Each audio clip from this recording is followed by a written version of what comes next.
I may not be a crook, but this is Prez.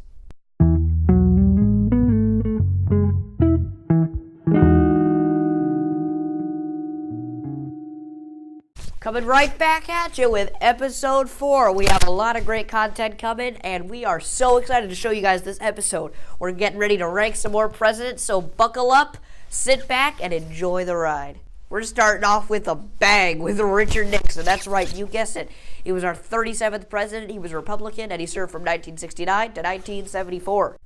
Well, Richard Nixon did a good job with China. In his groundbreaking visit to China, he made excellent relations. And by setting George Herbert Walker Bush, that is, George Bush as the liaison to China, he was able to get a good friendship going and a good allyship that really worked during the Cold War.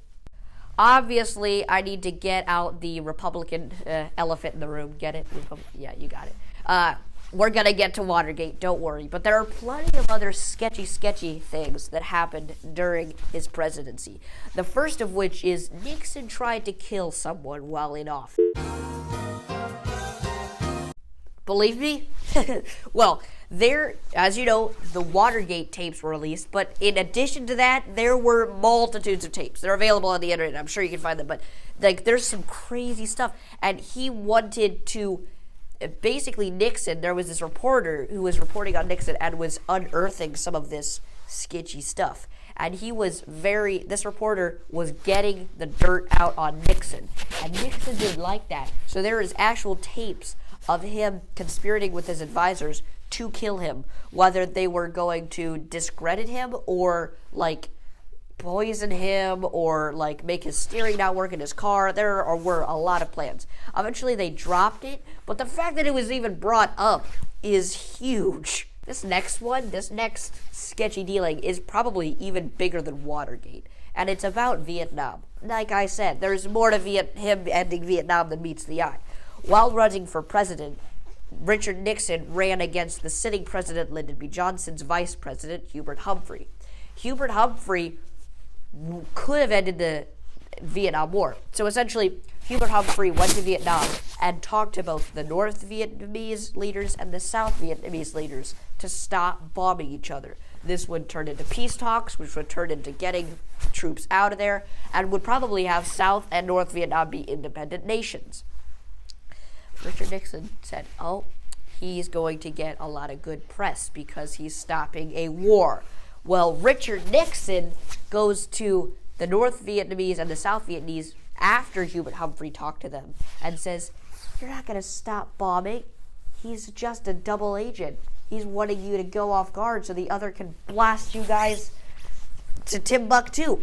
So he prolonged the Vietnam War 5 years.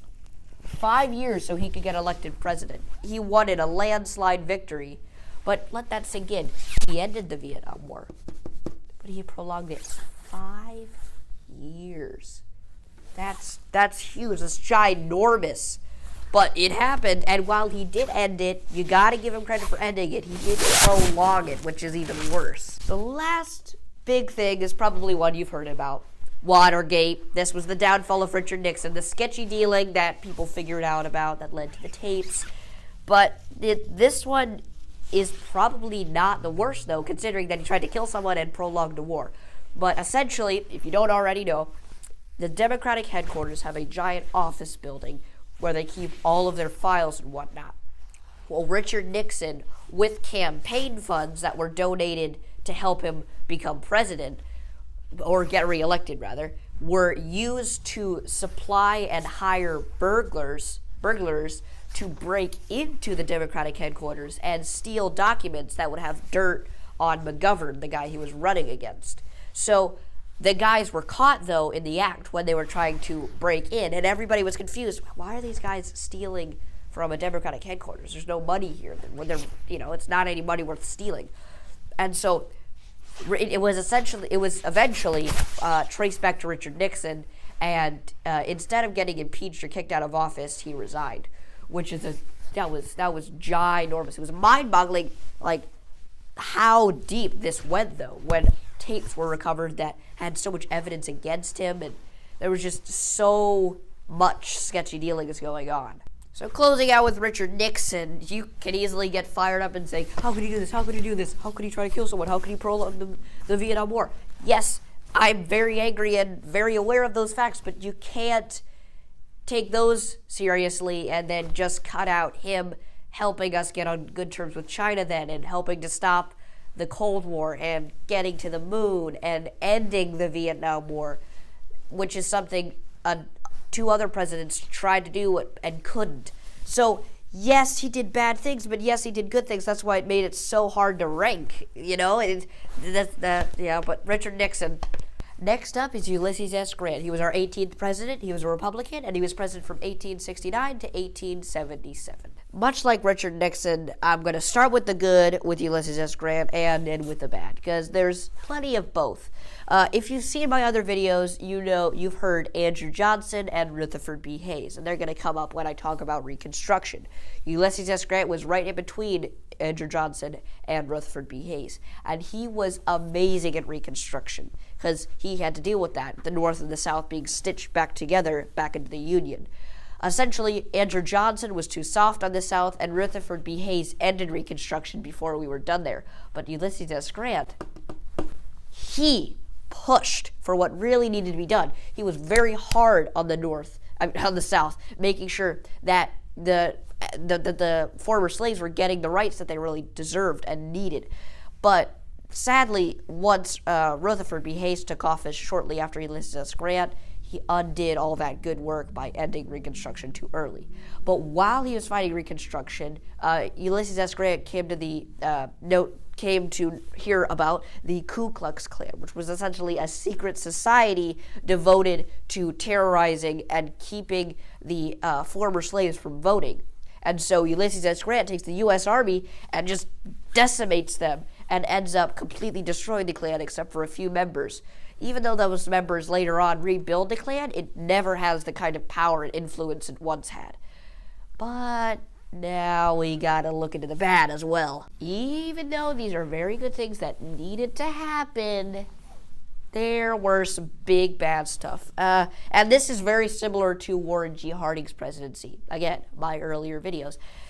He put his friends in his cabinet, not good advisors or political, geniuses that would have been really, really good to have at that point. No. He chose his friends and ended up, the friends would use government money to their own means. They would take their own government land that had oil, stuff like that, taking government funds. And because of this, it really drowns out all those great things that happened. And seeing as, like I said, Rutherford B. Hayes kind of ending Reconstruction too early wiped out some of the good works. The sad truth is he has to be rated lower than I would like him to, just because when looking at the facts, all of his good that was done well eventually was undone, and all of his bad outshines the good. Now that we're done with Ulysses S. Grant, let's get down to John Tyler. He was our 10th president. He was a Whig, remember them? And he was president from 1841 all the way down to 1845. Like I said, John Tyler was a Whig, but I know those thoughts that immediately come to your head, and this was not the case with John Tyler. He took over for William Henry Harrison, just like I told you about him in my earlier videos.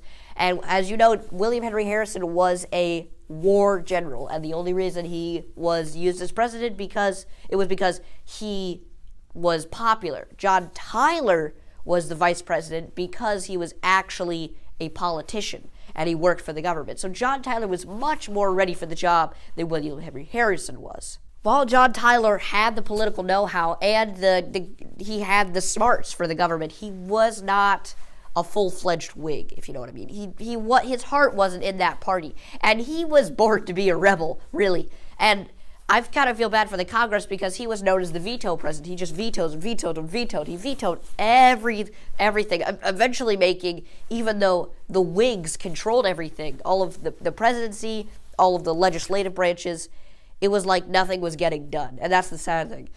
He was naturally rebellious, though, which leads to his good thing. Even though nothing was really getting done because he was rebelling against Congress, a good thing was he annexed Texas, making sure that it was in government control and out of the hands of Mexico, which weren't treating the Americans who were down there very well. And it kind of just goes to show he was a rebel because the Texans were rebelling against Mexico, so he annexed them. And even though he wasn't really able to get anything done by his presidency, he was, I think that's something that a lot of people forget, and he should be remembered for annexing Texas because that was a big thing.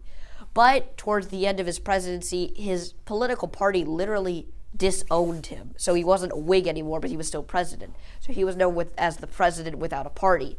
When he was ending his presidential tenure, he had a party and threw it, and he made a joke in his leaving speech. Now you can't call me the president without a party anymore, because he had this wild party at the White House. That's pretty fantastic. This guy sounds pretty cool. But after leaving the presidency, he still couldn't stop being a rebel and spent the rest of his days working for the Confederacy as a senator. Well, that's it for today. This one was a very hard one to make, a hard one to analyze all these presidents. But I hope you enjoyed it, and you got to keep your eyes peeled for more episodes on the way. We're making them. We're editing them. They're coming. But again, I hope you liked it. I hope you subscribe, you like, you comment, and I hope you tell all your friends about Prez, because we've got so much to tell you, and you've got so much to know. But stay tuned and stay active for more.